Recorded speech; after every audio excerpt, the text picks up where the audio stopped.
আসসালামু আলাইকুম। আমি সিয়াম। আজকে আসেন আগে দেখাই। ব্যাপারটা হচ্ছে যে আমাদের যে দেশি পাখিগুলো আছে তার মধ্যে আমি এখান থেকে যাচ্ছিলাম একটা কাজে। আহ, তো এটা দেখে মনে হইলো যে এই কাজটা আসলে আমাদের করাটা জরুরি, কারণ আমাদের দেশি পাখিগুলো আস্তে আস্তে বিলীন হয়ে যাচ্ছে। তো এর মাঝখানে এই যে বিভিন্ন জমির মালিকেরা তারা এই যে কারেন্ট জালটা ব্যবহার করে, আমার মনে হয় যে আসলে কারেন্ট জালটা ব্যবহার করাটা ঠিক না। কারণ এটা আমাদের আসলে প্রকৃতির উপরে যে একটা বাজে প্রভাব ফেলে, এটা সামান্য কিছু হয়তো, হ্যাঁ, কৃষকদের কথা অনুযায়ী যে তাদের মাছের ক্ষতি করে বা কিছু, এটা ঠিক আছে। তবে আমার যেটা মনে হয় যে এতটুকু আমাদের সহ্য করে নেওয়া উচিত, কারণ এখানে লং টার্ম ফসল করতে গেলে বা ও মাই গড,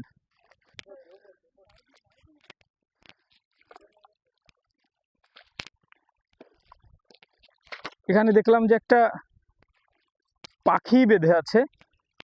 পাখিটাকে আজকে আসলে ছাড়ার, উন্মুক্ত করে দেওয়ার প্ল্যান করতেছি।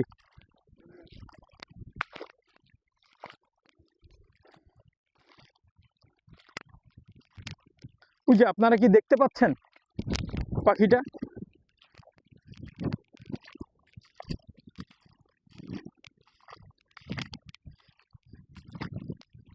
আহা, দেখেন, এটা এটা একটা কারেন্ট জাল, এটাকে কারেন্ট জাল বলে। এটাতে দেখেন, এটা আমাদের দেশি মাছরাঙ্গা, এটা যে কি বাজেভাবে এটাতে জড়িয়েছে।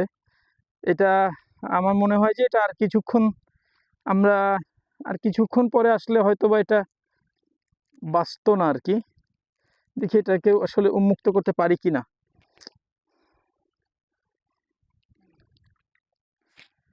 না, কাটার দরকার নাই। হ্যাঁ,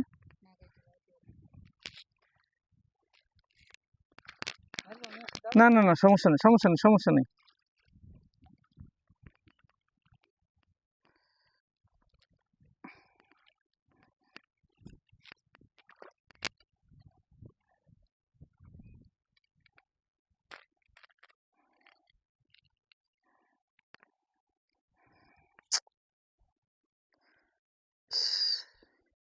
আসলে ওই যে, মানে এ আসলে বিপদে পড়ছে, বিপদে পড়ে নিজেকে ও আরো বেশি বিপদে ফেলছে ও নিজেই।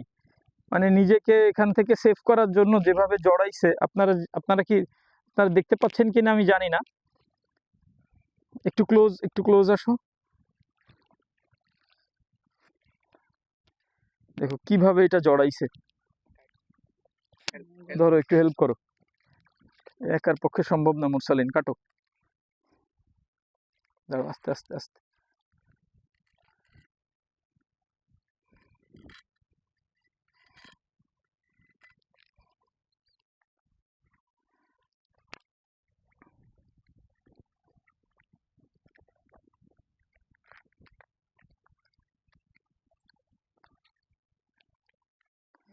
দাঁড়াও, আগে পাটা ছাড়াই নি।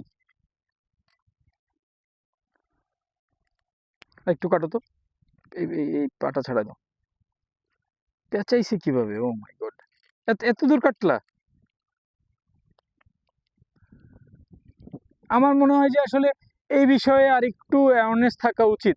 হ্যাঁ, কারণ এরা এরা খাবে, এরা কতটুকুই খাবে, এদের রিজিকে যতটুকু আছে এর থেকে বেশি তো এরা খাবে না।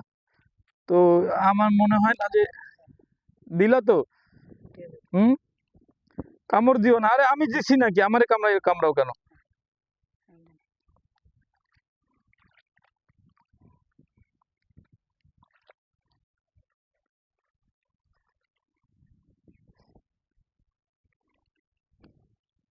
এই জায়গাটা পোজ দাও। ধরছি।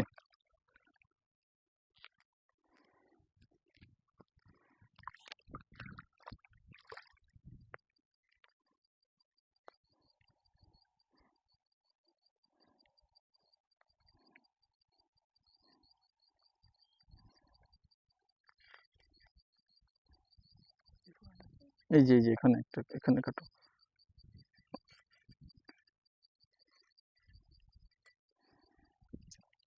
এই যে হচ্ছে এটার অবস্থা। আমার মনে হয় যে এটাকে আসলে আমাদের এভাবে ছেড়ে দেওয়াটা এটা ঠিক হবে না। এটাকে আমরা আরেকটু এর যে জালগুলো আছে, আমাদের বেশ সময়ের ব্যাপার আর কি, জালটা ছাড়াই তারপরে দিতে হবে, না হলে এটা।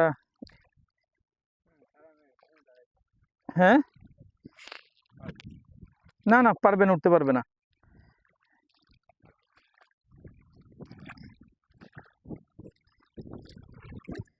এই যে এটাকে এখন আমি এভাবে রেখে দিলেও, হ্যাঁ, উঠতে পারবে। গলায় জাল রয়েছে, দাঁড়াও, এটাকে একটা কাজ করি, এটাকে ঘরের ওইখানে নিয়ে যাই, এটাকে বসে আস্তে ধীরে যে এইভাবে কে রেখে দিলে উঠতে পারবে না। দেখেন এটার যে অবস্থা, এটাকে আমি উন্মুক্ত করার জন্য ছেড়ে দিলেও এখন হয়তো আবার কোথাও পড়ে যাবে বা অন্য কিছুর শিকার হয়ে যাবে। এটাকে আমি, কত সুন্দর দেখতে আমাদের, দেখেন কতটা, মানে আসলে আমি পুরাটা জাল এখনো ছাড়াই পারি নাই। আপনারা নিশ্চয়ই দেখতে পাচ্ছেন যে ওর পায়ে, পায়ে গলায় এখন অনেক জালগুলো বেঁধে আছে। এগুলো আস্তে ধীরে আমি ছাড়ানোর চেষ্টা করব, ইনশাল্লাহ এটাকে অবমুক্ত করে দিব, অবমুক্ত করে দেওয়ার চেষ্টা করব।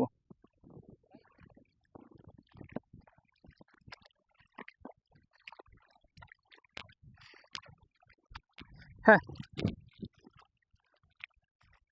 ইনশাল্লাহ আমরা আসলে এটাতে একটু সময় লাগবে, আমার ভিডিওটা অনেক বড় হয়ে যাবে। আমি এটাকে অবমুক্ত করার পরে ইনশাল্লাহ আমি আর একটা ভিডিও দিব। ধন্যবাদ।